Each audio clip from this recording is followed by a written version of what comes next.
Corey, how are you, buddy? I'm doing good, man. Thank you for having me. We were flying back from Austin, and I was with Steve Hodges. And you had come up because my wife, which is another story, and Steve's like, oh, you ever met Corey? I said, no, I never met Corey. And he's like, man, he's the greatest. And then I said, yeah, I've heard the opposite. But no, I haven't. But he said that I guess your song just went #1 the night before. Yeah, man. And that were you celebrating? Was he with you? He wasn't with you, he was with me. No, he was. So my manager was at the iHeart thing. Okay. And I think he went and maybe they were trashed celebrating the green then room for or you. something. Yes. Got it. They got some champagne and, did the thing. Well, that's what he was talking about. He's like, we just celebrated for Corey. And I was like, he's not here? We celebrate his honor. And I was on the road, which is where we are almost 100% of the time. But Yeah. I was celebrating from my red van rooster at, 1 a.m. whenever it was official, or midnight. You get to be in the fun part of your career now where you've worked so hard to even work freaking harder. Because when you first get that success, No doubt, man. that's when it's time that and I tell this to a lot of artists, I'm not going to say new artists, but a lot of artists who are experiencing commercial success for the first time. Right.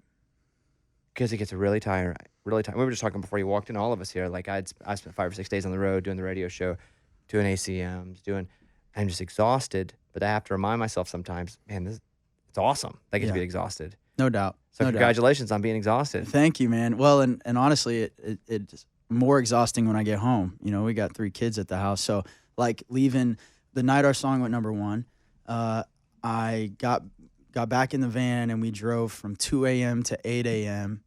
to get home for Mother's Day. And then just had a whole day of, like when you get home and it's Mother's Day, it's like give mom a break day. Right. So I'm basically like hallucinating for 24 Who drove? hours. The 2 to 8 period is it's the worst time period to have to do anything because it ruins the whole rest of the day. Yep. So who drove the van? So me and our TM Bo were the only ones in the van. Oh no. So it was us, and you can't just let one guy go the 2 a.m. to 8 a.m. thing, because if he starts dozing off, like you're both goners. Someone's got to run watch. Someone's got to run drive. Got to have the co-pilot / DJ, So it was both of us. We did pull over 3:45 and catch an hour because we just were seeing weird things on the side of the road. I catch that hour, I feel worse. I catch the hour and I'm like, oh God, I can't go on. Yeah. Well, congratulations though, man. Thank you. #1 song. Mike, could you have a little bit of it? Yeah. A little bit of Wilds there?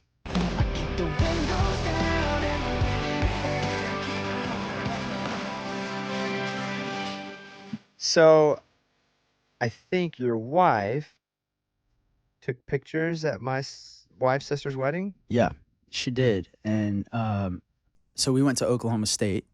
With Grace? With Grace, Yeah. yeah. And I don't know Grace, but for the record. I think maybe You're really missing out because Grace is pretty awesome. Yeah, that's what my wife told me all about. Well, both of them. I mean, she got back from this wedding and was like, these people are so fun. Like, what an awesome family. And she was like, Bobby Bones was there, and Grace's sister is married to Bobby, and I was like, oh, great. So you told him about me, right? She's like, I can tell you, no, nothing got slid, no CDs, nothing. That's funny. I was like, well, what are we doing here? You have a golden opportunity to help. I mean, nothing. And That's she's funny. like, no, she's so funny like that. Like one time she ran into Dennis Quaid in the airport, physically ran into him, made him drop all of his stuff. And she's like holding one of our babies. And she comes back to me, like we split up to go through TSA, come back together. She's like, I just ran into somebody. I'm like, who? She's like, I don't know, but I should know him. And I was like, okay, well, do you know, like, what is he? Music, actor? Like, what is he? She's definitely in movies, like movies we watch all the time. I'm like, okay, you have anything for me? No, nothing. Walks by, and she's like, that's him. And I was like, Dennis Quaid? You don't know who Dennis Quaid is? And then, just she just doesn't, not that she doesn't care, it just doesn't, I admire this about her. Like, she just, every person is a person to her. Yeah, it's not which is a really priority cool. that he's a Dennis Quaid. No, and same thing, like, we were watching the Super Bowl one year, and she's like, who's that guy? And the confetti's falling. I'm like, Tom Brady? And she's like, oh, yeah, he's married to Giselle, right? I'm like, That's how you know who Tom Brady is? You didn't know what he looked like? Nothing. Okay. How long you been married? Coming up on 7 years. You look like you're about, I don't know, 21. Like one of Well, those young teenage Oklahoma weddings or what? I guess, man. We met at Oklahoma State, and we met our freshman year, but we were just friends for a long time. And then it just, over time, it was like everybody knew what we didn't know. They were like, so you guys are dating? We're like, no, we're just friends. We were definitely more than friends, but it was just one of those things that took a little longer to develop. And then when it did develop, it happened really fast. So we like got engaged. 89 days later, we were married. And like a few months in, we were pregnant. So it was just like, all right, well, we're having kids. Might as well knock them out, you know? So we have 3 now. Might as well. Why not, right? Why What else not? is there to do? What Might else? as well. So you don't do the whole somebody else boomer. Because everywhere I go. I don't do that. Oh, my God. It's the worst. Everywhere I go, my wife, she will see somebody or they will see her. And if there's any OU paraphernalia, boomer, sooner. It's like, oh, my God. No. Like, we have a chant that people think are annoying, me being Razorback, but we kind of keep it into games for the most part or like events. I'm just at the movies. You can read the room. Yeah, is what you're boomer! saying. Yeah. Like, we're literally watching Air, the movie, in the theater. And they got to yell that their mating call to each other. Where did you grow up in Oklahoma? Bixby, which is Tulsa. I've been to Bixby. Why? I don't know. Well, Caitlin's from Fort Gibson. Yeah. And I think I've just been at, maybe Bixby's where Grace got married. Is that where? Possibly. Yeah. Actually, yeah. It's actually, the town has really changed in the last few years. Is it a 5A school? I think it's 6A now. You're And right. they It's 6A. And crush it is at Bixby, football. and it's where I was. That's exactly what I was told. I've been Okay. there. Shout out. I probably went to your house. I mean, you could have. Right. My house was not someplace you'd visit where I grew up. But anyway, that town is, I don't get to go back hardly ever. Is anyone there What do you mean? from your family? Yeah, my mom still lives there. My mom and have a little brother and little sister that are in high school there. So It's a 6A school. That's a big school. What was your graduating class? 200, a little over 200. And now it's like I think my brother will graduate with like 800 or something. So it is. Yeah, it's big. It is like quadrupled in the last few years. When I guess wedding venues are there now. That it used to be, the joke was like when people would come play us in football, like they're going to Hixby because you got to drive through the cornfields and the trailer parks. Not joking, like the downtown area is like low income housing and trailer parks, and then you get to the high school, and so all these like city teams would come play Bixby and just They called it Hicksby. make fun of us. Yeah, but now it's not, I guess, like that. So you moved to Nashville. How old? 17. Yeah, I know. That seems pretty young. Yeah, Did you finish high school? I did a year early so I could move here and write. I wanted to learn how to write songs. I wasn't currently really doing it, but I knew that I could get here and learn from some people. So to back up, like I played Western swing as a kid, which is like Talk about what that is. 1930s era Dust Bowl kind of music. Really, the whole genre kind of existed to lift people's spirits during like a really tough Like time. in depression-ish time? Yep. Yeah. Like Dust Bowl era where like no crops were growing. They could barely feed their families. And Bob Wills was kind of the guy that made it famous where I'm from, like Texas and Oklahoma. There's other pockets of Western swing guys that were, pretty popular in California. So there's multiple cultures, but I grew up playing this stuff, not because I like loved the music, but because 2 Hall of Famers saw that I could sing and play. And they were like, hey, do you want to make money to play music? And I was 11. I was like, you can do that? I didn't know that was an option. You were playing at 11? My first legitimate show was at Kane's Ballroom in front of Asleep at the Wheel and the Texas Playboys, which was Bob Wills' band. And it was sold out, like 2,000 people. And it was, I didn't even realize the magnitude of it at the time. It was just like, we get to go do this thing. We get like $100 when we get off the stage. And then our parents drive us home. It was super wild and far-fetched. Well, let's back. I want to get to the end of the story, though, but let's go back. How old were you when you started playing music, and who influenced you to even know that you could get a guitar and play music? Well, when I was a kid, I remember seeing like maybe my like earliest TV memory was Garth live in Dublin. I just remember like being enamored with this guy that could like control this sea of people across the world, and they all knew his songs, and he's like in this crazy shirt running from side to side on the stage. So that was like my first country music memory. But my mom, you know, she can sing. She's probably the only, I would consider the only musical person in my family. So nobody was a music teacher, played in a band, like growing up. So you really saw something and were just drawn to it. Yeah, I mean, my mom was really good about like helping me just try all of the activities to kind of find my thing. I did all the sports, but I was never like a standout athlete. I was pretty good at wrestling, but never. I mean, Oklahoma's like a big wrestling state, so you put me in another state, I might have been pretty good, but Oklahoma, I was just subpar. So Oklahoma State's got a really good program. Yeah, no doubt. Did you wrestle there? No. Oh, okay. All my buddies did. They were a little better than I was. Thank God, dude. I mean, I wouldn't be able to fit an in-ear monitor in my ear if I wrestled at Oklahoma State, you know? So, but yeah, I think just my parents kind of giving me just like the encouragement to just keep trying new things until I found something that stuck, you know? And music, guitar specifically, I was super anti-theory. Like to this day, can't read music, really don't have an interest in it. Tried it, seems complex, but I wanted to learn how to play songs, not play scales. So I finally found a teacher after quitting like 20 different teachers that would just teach me the 3 songs that I wanted to learn. And as soon as I learned those 3 songs, I was like, all right, I'm ready to go play. I'm going to go play a show. And so I begged this band that used to play. My mom had like a women's clothing store in Tulsa. And she had parking lot parties at this thing and would hire this band. And this band was playing at the state fair. And so I begged them to let me play during their like break. And I just figured, you know what? It's the fair. Nobody stays long enough to listen to more than 3 songs anyway. So I played the 3 songs over and over and over. And while I was there, that's where I crossed paths with these Western Swing Hall of Famers that were like, hey, you should, you know, give this frontman thing a try for this band. It was a 9-piece band. 11 to 15 was the age range. And it was just supposed to be for that one show at Kane's Ballroom. And it ended up being like a novelty thing that nobody had seen before. So we got to play all over the country. Got to play at the Kennedy Center in D.C., open for the Oak Ridge Boys, and got stage time with Roy Clark. And, I mean, just legends. And got to learn and talk with them and just get all the advice that we could.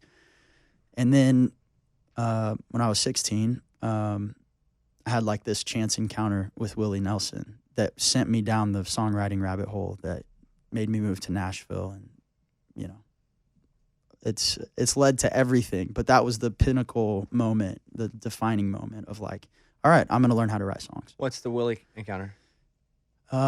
So I just got my driver's license. I was 16, and the band had broken up.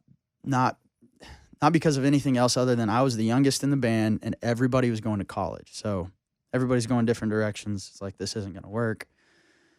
And essentially, I was like, all right, well, I'm just going to go back to wrestling and playing sports and being a normal kid, because 5 years into a band, even though we didn't really get all that far, I knew how hard it was to get any momentum going. I was like, that seemed like a lot of work. I'm probably out on that. And then my grandfather and my uncle were coming to town from Broken Bow, which is where they live, southeast Oklahoma. They were coming to town for the Willie concert because my grandpa is like the biggest Willie Nelson fan. And they've got tickets, and they stopped by the house, and they're like, man, you should really, you know, like, you should really go see Willie. He's in his late 70s at this point, I think. And maybe early 80s. But anyways, they were like, you never know how long this guy's going to be touring, right? You should go. I was like, well, I don't really have the money. I'm 16. Every dollar I have goes to gas. And they were like, well, just show up at the show, and after it starts, you know, you can pick up a cheap ticket. So that's what I did. I drove down to, he's playing at the Spirit Bank Event Center, which I don't even think exists anymore. And I bought a cheap ticket after the concert started from somebody that was scalping tickets. And I walked in, and the context of this is like, up to this point in my life, every concert I ever went to, I was like tortured by the thought of like, that should be me.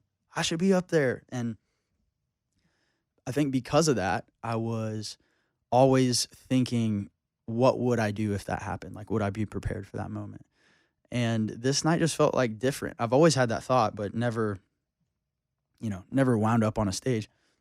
And this particular night, I was like, man, something feels like that could happen. I don't know what it is about tonight, but I went to the concession stand and like asked this sweet old lady that was working there. I was like, can you find me some cardboard and a marker? And we made it happen. I wrote a sign. It said, it's my dream to play a song with you. And I'm up in the nosebleeds. No way. No, not kidding you. Wrote this sign out. I'm in the nosebleeds. The story gets better. I haven't really been able to tell the full story, so we got all the room and time. Go ahead. So the full story is, the short story is I end up close enough to hold the sign up and Willie sees it. The long story is my uncle calls me and is like, hey, did you get a ticket? And I'm like, yeah, I'm up in the nosebleeds. Like, Willie Nelson is an ant. I can't see him, but I can hear him. And he's like, okay, well, you have to have like this wristband to get down on the floor, but I'll swap seats with you. I can't give you my wristband, but if you walk down here, he's like, honestly, your grandpa's hammered and I need a break. I was like, okay, done. Like if you know anything about my grandpa, Maker's Mark and Willie Nelson, like that's the dream team. Okay.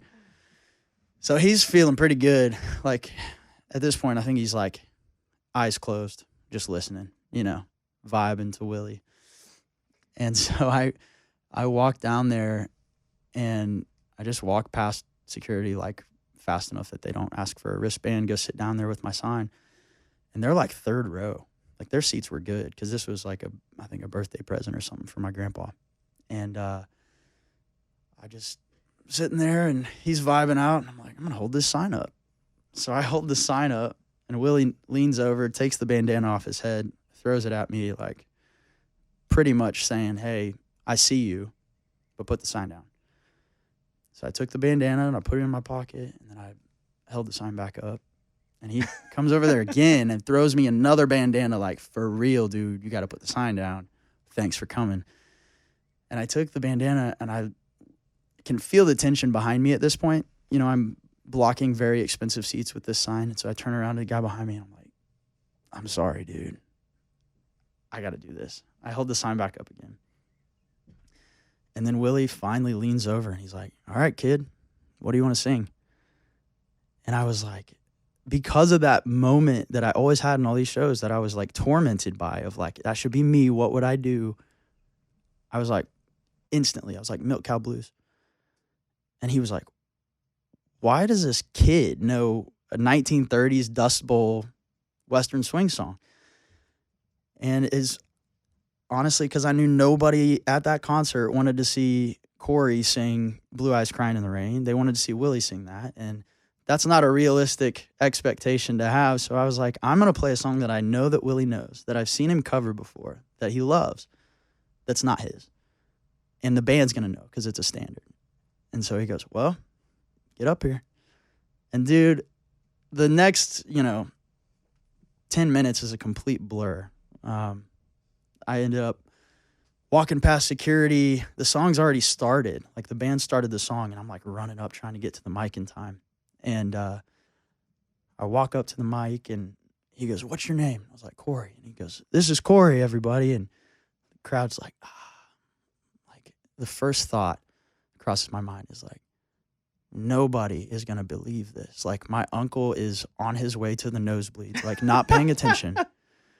My grandpa has had a lot of makers and he's kind of a storyteller anyway. So I'm like, nobody's going to believe him. And nobody my age, nobody from high school is at this Willie Nelson show. Like, and this is before everybody has iPhones. So I'm like, nobody's going to believe this. And so I walk up to the mic and Willie looks over at me and he's like standing really close to the mic. Just, I think if I'm reading it properly, like if this kid just completely freezes up, I have to take over. So he's right by his mic and I walk up and I start singing the first few words and he's like, I'll never forget this moment, dude. He just gives me the biggest ear-to-ear grin and backs off the mic and nods and just Like, Just plays.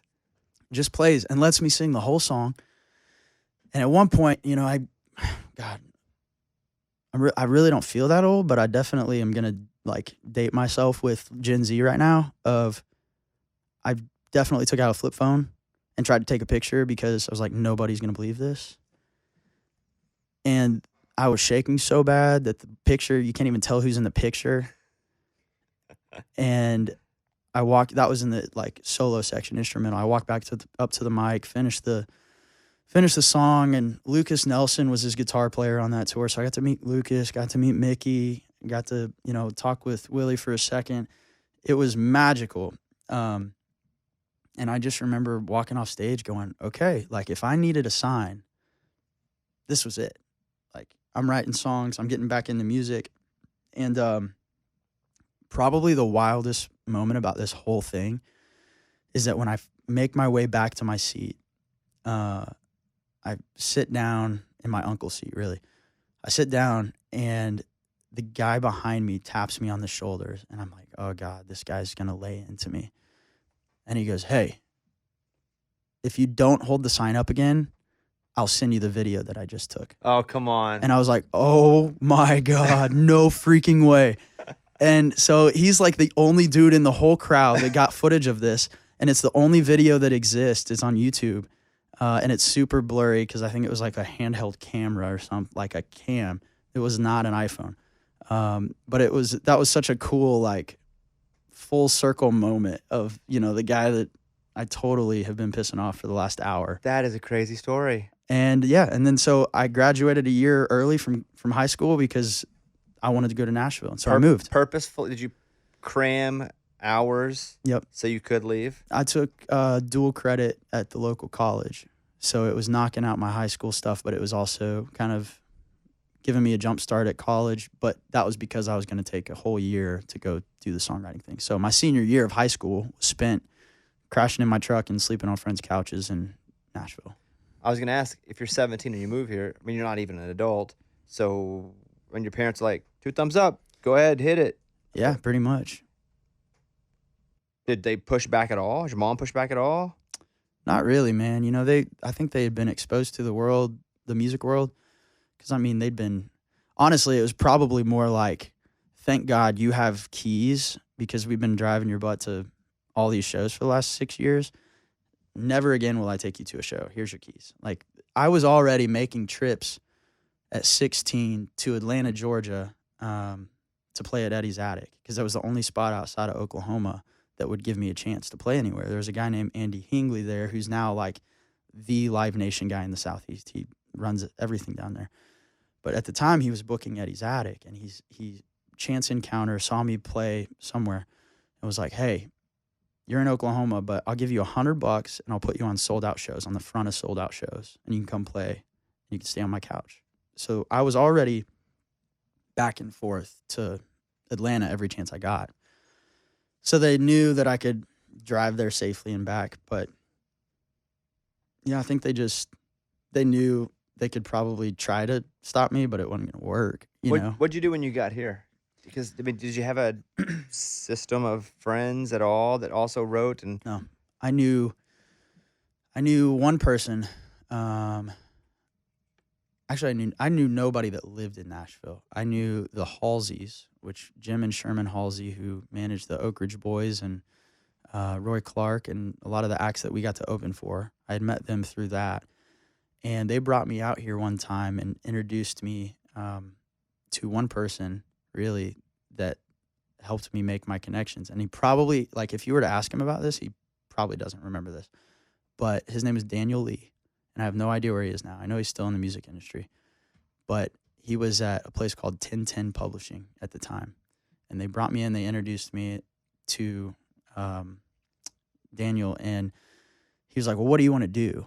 I was a 16-year-old kid. I knew nothing about the music industry outside of just how to play a show. And I was like, well, I want to learn how to write songs. And he goes, okay, I run a full-on publishing company.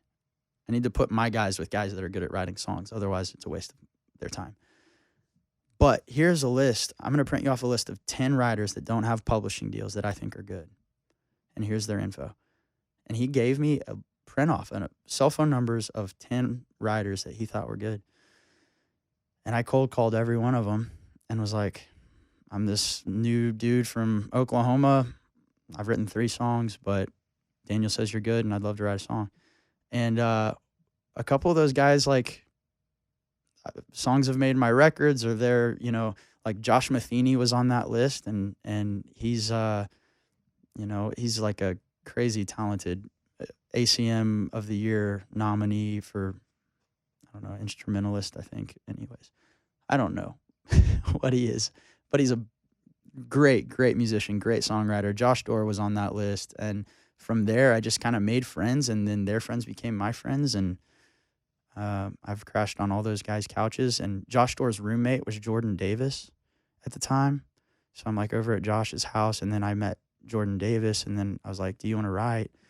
And he was like, sure. So then we wrote a few songs, and then that was like the first time I saw what a guy from, you know, the early days that like blew up. I was like, oh my gosh, that's the same guy, you know, and we're friends now, but just cold called people, and one write turned into 5, and by the end of the year I was writing like every day and working my way up. You don't live here?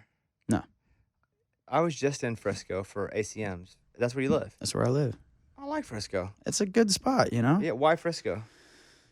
So in 2019 I got dropped from my pub deal in Nashville, and my wife and I were living here. We had our first baby, and we were just kind of like, you know what?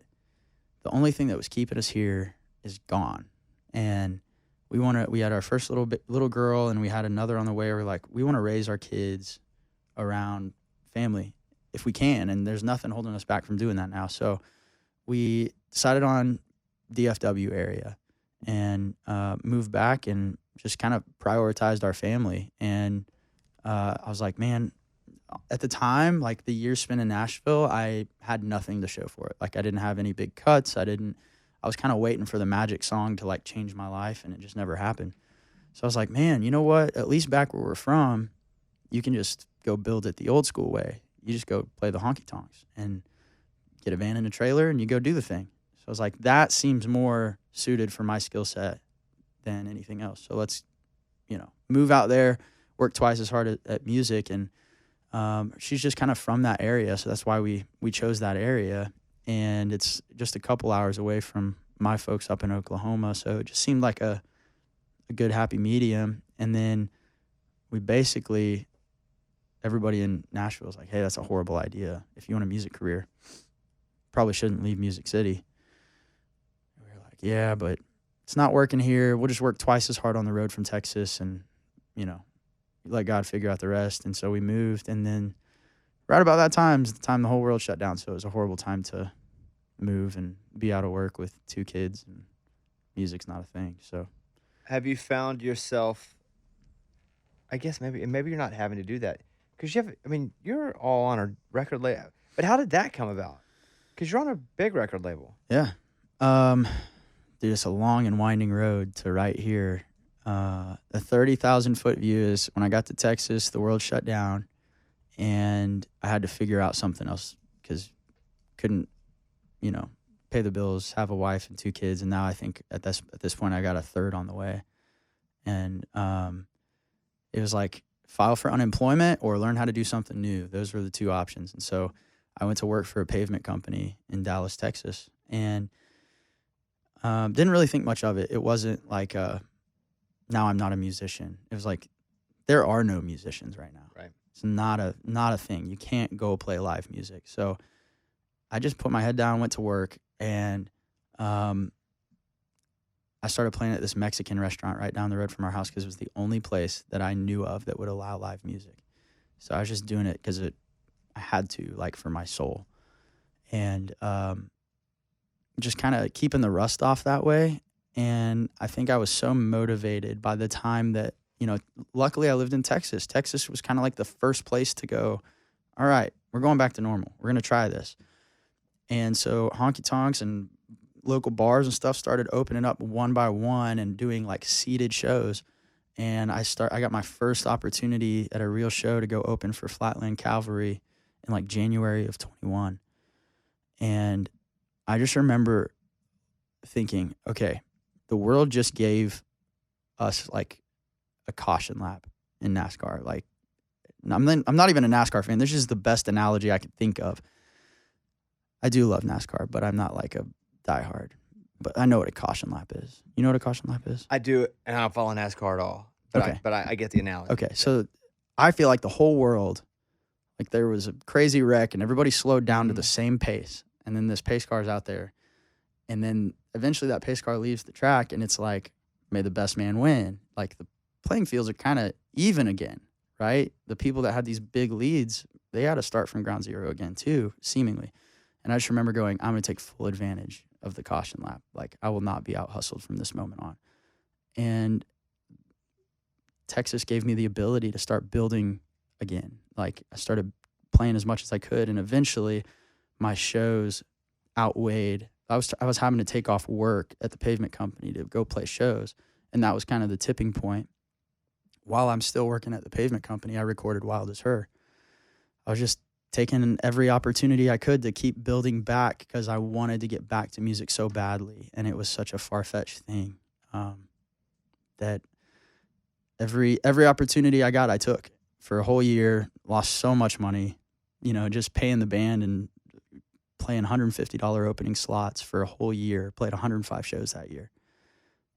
And in January of 21, we got one show. So we played the first 2 or 3 months, we got maybe 10 shows total. So the last 9 months of the year, we played 90 plus shows and just hustled. And it built into this thing, and Wild as Her started growing, and it just I might have my timeline off on that. We had recorded it, but we hadn't released it. But our live show started growing. Then by the time we released Wild as Her, we were like, I don't know, 8 singles in of consistently releasing music like every 6 to 8 weeks. And it just popped. Like a couple weeks into being out, my manager called me and was like, hey, you're having a moment. Like streams? Yes. Yeah. You're having a moment. And I was like, how? And he said, you're not a video, not a video or something on your socials, but the song itself has just gone viral. Like everybody's making videos to it. It's a thing. And I was like, oh my gosh. And then he showed me the streaming numbers, and it was like 10 times bigger than everything we'd done. And then we just kept building it on the road, and that's what we do. We're live musicians. So I think the culmination of we essentially were a live act, like an old school build it on the road act that had a viral moment, which doesn't really happen. Usually it's like you got viral moments from viral acts. And you didn't even know you had a viral moment until someone called to tell you had a viral moment. Yes. Yeah, it was hard to believe. And then we started seeing, everybody knowing every word to the song at all of these shows that we were playing. Could you notice more people coming to shows just organically, or was there a growth, but you just thought, hey, we're moving, we're gathering fans because we're pretty good now? Yeah, it felt more like that. It wasn't an overnight oh shoot, we've arrived. It wasn't that. It was actually kind of when we put the song out, there wasn't much of an initial reaction. It was like a few months into the song being out that it just took off. And then we started to see, ticket numbers are starting to move. But what was cool about that moment is we already had 2 records out. So it was like, who's this new guy? Oh, we have 20-something songs we can go dive into. So then the live shows, people were showing up for one song, but they also knew 7 other songs from a band that's brand new. So it just grew really quick. It wasn't like people were standing around waiting on one song, which happens a lot with new acts that have their first thing. For us, it was like people are singing along with us like a majority of the set, and then we get to the last song and they're just losing their minds. And everybody's posting about it, and now people got FOMO. So the next town we roll into, it starts to sell quick, and just a big snowball at that point. Can you trace back what actually happened with that song? Like, do you know the first person who posted it in a big video? Do you know? Because there's always some sort of genesis, Yeah. lucky moment where somebody likes it and shares it somewhere, and then before you know it, other people go, that is a good song. Could you trace it back? So I know that we were like I went to school for business. Like I enjoy that side of the music business. And like I owned a merchandising company. So when we were at the shows, like my company's printing the t-shirts, and we're looking at everything like a business, right? And so we've tried a bunch of different marketing plans at this point. And we didn't have a booking agent playing, 100 plus shows a year. We did just get a manager who was really helping me, who was like the mastermind behind all the social media stuff. And he was like, well, how do you feel about TikTok and all this stuff? And I was like, man, if I could just play music, that's what I would do. And I know a lot of artists feel that way. And he's like, okay, so we have to find a way to use this that's authentic to you. And I was like, well, what if we have other people who are naturally like really good at this promote our song for us instead of me trying to promote our song? And so we started down that road, and every release of those 8, 10 songs, whatever, leading up to Wild as Her, we were constantly just tweaking the knobs on social media. Like we started hiring, I call it like guerrilla warfare of social media. We started hiring like individuals, I think probably before that was popular. Like we were singing it in other spaces, but not necessarily in country music. Like, people were hiring bloggers for their clothing lines, but nobody was like, hey, social media guy, sing this, do something to this song. And so we started there of like, let's get this guy that seems like they have some fan overlap. Their fans probably like country music. Let's try them. Well, initially it started out like, let's try to give them an idea to do something on their video. And that backfired. It was like, when we would try to create something that we thought would work, it wouldn't work. But then by Wild as Her, we were like, hey, we're going to hire you we're going to throw you a little money, and we want you to do whatever you want with the song. And that was like the magic recipe. Like they were doing stuff that was on brand for them and their following. And it wasn't me doing a TikTok dance that I sucked at, and that like feeling like way out of my realm. I never had to do any of that. I never had to like be a look at me personality. It was like, let's let the people that are naturally like that do their thing, and let's let them use the song. And we hired a handful of people, but I think the domino that fell was that people felt the freedom to do whatever they wanted. And it made other people want to do whatever they wanted. And it just became the sound to all of these different videos that had really no theme. It was just like a sound that became a trend, which was cool because, like, for us, again, we're just a live band rolling around in a red van that we call Rooster, playing Oklahoma and Texas, and now our song is, like, one of the most viral songs on the internet. And when people were like, I wonder who that guy is, they got 2 records to go find. Right. So it's kind of this perfect storm of events, but I don't really know if there was one person in particular as much as it was just like a theme of people are using the song and making whatever they want that's authentic to them, which is like the culmination of everything for us is like authenticity. If you don't believe it, then you're not going to share it. Right. The record you have coming out June 2nd, Blacktop, is that because that's what you did whenever you had to do something for a minute other than what you love to do? Yeah. I mean, that was almost a 2-year stint. I worked at a motorcycle shop for a little bit and then went to the Pavement company.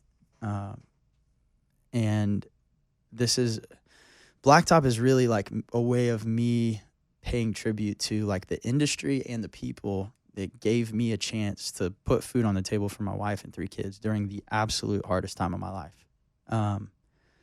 That's one reason that it's called Blacktop. But also, I started recording this while I was still working in the Pavement company, and it's what got me back on the road full time. So between those 2 things, it just felt like Blacktop was the right name of the journey. There's nothing in the songs that has the lyric Blacktop in it, but it just felt like if I had to name this chapter of my life, that's what it would be. I was looking at the track list, and you wrote most of the songs on here, but Wild as Her, Kelly Archer, Brett Tyler, Morgan Wallen all wrote that song. How did that get to you those years ago? Yeah. Well, fortunately, right before I moved to Texas, I had gotten dropped, right, on my pub deal. And on my way out, essentially, I had one publishing company reach out to me that had interest, and we ended up working out a deal. And they know this now, but I was so scared to tell them I was moving to Texas that I was so afraid that they wouldn't work with me, they wouldn't sign the deal, that I just didn't tell them. And so for a whole year, every Monday I would fly in, and every Wednesday I would fly out. Wow. And I would tell them, hey, I've got a family at home Thursday and Friday. I need to not ride. I'm probably not going to be available. And they would call me, and I'd be like freaking out. I'd be like, oh God, if I answer this and they ask me where I'm at and if I can come in, I'm done. They're going to know. Well, turns out they probably wouldn't have cared, but it's hard to know, hindsight. They all know now. We all laugh about it. But before I went to work for the Pavement company, before we knew that the world shutting down was going to be a thing for a while, that's what I was doing, like flying in and out, riding as much as I could. And Combustion is the name of the publishing company, and Wild as Her was a Combustion song.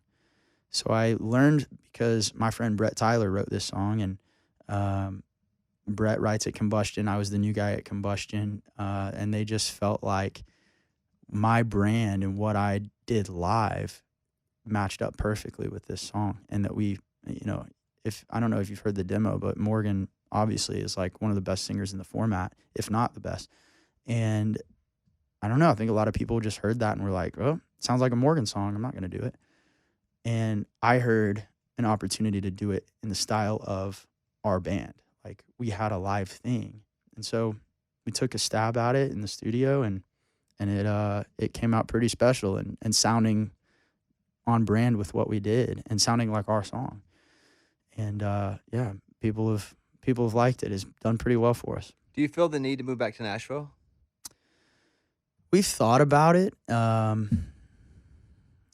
Need? No, I don't. I mean, I'm on the road most of the time anyways. And I have a lot of old friends here, and I've started to bring people out to Texas to write, and I've been writing a lot of my best stuff outside of Nashville anyways. And it's always here. Like, we have a piece of land in Fairview that we bought in 2017. That's like, if we ever need to go back, that's where we're going to go.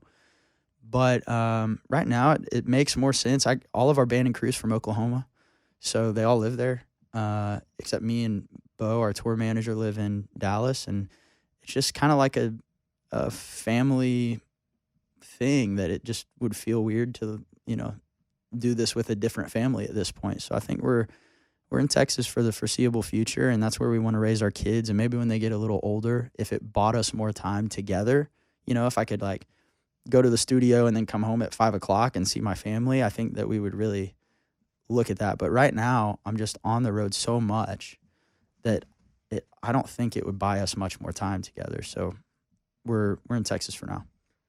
What'd you do to celebrate when the song hit #1 after all that? I mean, that's a lot. It's a lot for anybody, right? This is a business. Yeah. Anything creative, it doesn't matter what it is, because everybody wants to do it because it looks fun. It really, a lot of it's not, and it's very hard. That being said, a lot of people go through crap. You went through a lot of crap. Then you hit. What'd you do? Well, the first thing we did was we asked the venue. We were playing in Lubbock, so we were like, it's past the point of getting, to the liquor store to buy some champagne, and it was looking like it was shaping up pretty good. And so we asked the venue if they could track us down a bottle of champagne. They did. And I did not feel comfortable, even with a lead. I mean, Morgan Wallen's in the 2 spot. Like, that's the artist of a generation, man. One of the best to ever do it. I'm not comfortable until midnight, and it's 100%. So I think my team was more, they were like, hey, congratulations. I'm like, don't say that till midnight. Like, it's not, I'm not comfortable letting my guard down. And midnight hit, and, we're still in our van. We get to go to a bus soon, but we were playing in Lubbock and right by our van, and I jumped up on top of the van and, opened the bottle of champagne, and we got to have this moment as a group that it's the same guys from the moment that we recorded the song to the time that it had a moment to the time that it went #1. It's been the same band and the same crew, and we just got to, like, I know these guys' wives, I know their kids, I know, like, it's a family. And it felt like a huge family win. And it was like super fitting that I got to be there with them, these people that have been on this journey from, that Flatland Cavalry show that we opened up at Hurricane Harry's, where everybody was seated and socially distanced. And I remember giving the pep talk of like, we will never be out hustled from this point on. Like, we have to build this thing. And to be there and to be standing there right next, like not next to a tour bus, next to our van, and be like, we have the #1 song in country music. It was such a powerful moment because it was like against all odds. Like the dude based out of Texas working at the Pavement company has the #1 song in country. I mean, and the length of and the amount of time it took to get there too. Yeah. Because, from March of 2022, I believe, I'm guessing, I'm not guessing, I'm educatedly guessing, right? Was it like March or so? Yeah. It came out a single to, what are we in now? May of 2023. Most times a song is given up on, or given up on's not the word. You celebrate that it made 13 because you're not going to put another 7 weeks into it. Right. That also is something that's not common. What was really cool about it is we which at the time wasn't cool because I didn't really know Parker McCollum all that well at the time. And he put out a song put a song to radio the same day as Wild as Her. And I'm going, oh. Like he got most added. He got all the things that I was hoping to get. And now we're really good friends. Like we've played a lot of shows together. He's like big brother. And we paced with him the whole way. And I think that is a huge reason why they were like, oh, this thing's doing well, right? Like Parker's going for his third #1 and he just got it the week before us. And we just followed a guy that had a track record and a big fan base and was established. Our song was pacing with his. So I think that helped us kind of, if ever there was a moment of like, do we keep going? I think that was enough to go, well, Parker's crushing it and we're right there. Like, let's hang on. And the amount of time was like the song had been out for a little bit, but it hadn't been at radio super long either. So it's kind of had two lives. Like we released it independently, and it went gold before any record deal was done. And then we signed with Sony RCA, and they are some of the hardest workers. I never anticipated signing a major label deal and finding people that worked equally as hard as I did. And I've found that, like, there are killers in this organization, and they went to work and they doubled how big the song was. And now it's, they worked at radio, and it was a hard-fought battle to get to that one spot. And I'm just super proud that I was telling them, look, even if we get to #2 and that's where it dies, the fact that how it was done, like fans demanded it to go to radio, really, because it was consuming huge, and people were screaming it on the other side of the world. We played in Australia, and people are screaming this song to the point that we just let them sing it. Like, it was amazing. The song has already done what it needed to do. I just wanted to know that the team that I had signed with was going to fight as hard as I was going to fight. And I saw that. And then I was like, you know what? Wherever it ends up is where it ends up. And thankfully, I like winning a lot more than not winning. Right. And getting to one is just super gratifying. But I was really pleased with how just everybody's work ethic. Do you have the next single? Have you announced it yet? Do you know it? Is it secret? It's not a secret. I mean, I think we've got gut feelings, but the record comes out June 2nd, and our most recent single is definitely our top performing release that we've ever had, which is called Something's Gonna Kill Me. And I think I would love for that one to go to radio. What do they wait on? Like, what are you waiting on for that to be official? Are they going to let it all come out and just look at consumption? I think that's part of it. I mean, I think that these days it's a little more calculated what you take to radio, it seems. Again, I am learning on the fly. I know nothing about the radio world. Like, this is our first stab at radio, and it worked out really well, but that doesn't mean I know much about it. That's how it works for everybody, though. Okay, great. It goes really well first time. Yeah, no problem. Yeah. It's easiest from what I hear. So, no, but I think that's part of it is, like, they want to see how the fans like the song. But I think the other part of it was like we just had time because while the shirt was still on the charts, it's not like we're going to throw another one at it. So now we're kind of in crunch time to figure out what are we going to do next. And it seems like something's going to kill me. Makes sense. Sure. It's doing well. It's on XM right now. It's performing well. It's streaming really well. Fans are singing it back to us live. Like, it's got all the indicators. But also, this record, I could not pick one. If I had to pick one, we have a lot of radio-worthy songs on the back half of this record that hasn't come out yet. And as a new artist, I think it's not like I can go have 8 singles off of the first record with 10 songs on it. You know what I mean? Right. So we do need to be careful on how we pick, but I would be lying to you if I said I could predict what people are going to like. Last question. Does your rate go up now, your guarantee, now that you have a number one?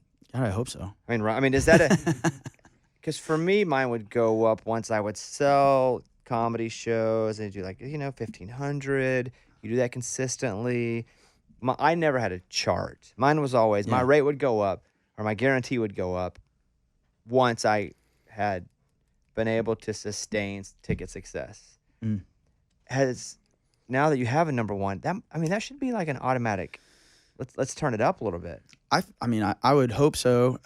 But like you, we've been building tickets. Like that's what hard tickets, which are the hardest thing to do and also the most valuable. Yep. So we can sell a few thousand tickets in Oklahoma and Texas and elsewhere too. Our ticket sales have been really solid and always on the upward trajectory. And now it's to the point where it's like, we're going on tour with Jason Aldean, and like the exposure was a no-brainer. But it was like, man, well, shoot, headlining shows, like we can go make a great living doing that. Should we? You'll make less money. I'll say it. You'll make less money opening for Aldean than you would have doing your own shows. Yes, but there's currency also on exposure on a big, massive show. It's like investment seasons and then like absolutely reap the reward seasons, and you got to find a way to balance them. And I never want to be the guy that is just like stuck as an opening act. So you gotta pick and choose when you accept those things. But we actually had turned down a tour prior that was great exposure, same pay. It just didn't align with the brand as well. And so we were like, you know what? In this particular situation, we feel like it's more valuable for our brand to go back to the clubs and just build our headline stuff. And then the Aldean tour came along, and it was like, this feels pretty on brand with what we've got going. And I feel like this is an accelerator. It became an investment season, right? And so I would guess that it's almost always based off of tickets. Like, doesn't matter if you have 10 number ones if you can't sell 300 tickets. I don't know, though, man. You think? First of all, if you sell hard tickets already, that's the key. So it's almost like you don't need a number one, because there are artists that tour that don't have number one songs. Right. That's guarantee is massive because they can sell tickets, right? True. Hard tickets are the hardest thing if you have that data, you can do whatever you want. Yeah. So, yeah, your rate is probably already defined by tickets, and that's awesome because you've created that. Well, look, dude, that's awesome. Congratulations on everything. Thank you, brother. Have you met Willie since? No, I'm hoping for the day, man. Just to be able to say thank you. Like, I doubt he would even remember that. That's probably happened a million times to him. But to me, it happened once. And it changed the course of my life. Like, it was the thing that got me to go try my hand at writing songs. And yeah, hopefully someday I can cross paths with him, just shake his hand and tell him thank you. Mine was the Wiggles when they called me up. Remember that, Mike? I do remember that. You were so excited. I knew ever since. Oh my Ever since I was like, this is for me. This is it. This is for me. That's awesome. Congratulations, man. And Thank you. I know you're heading home, but have a safe trip home, and looking forward to seeing you again. Dude, heck yeah. All right, Well, there he is. thank you. Corey Kent.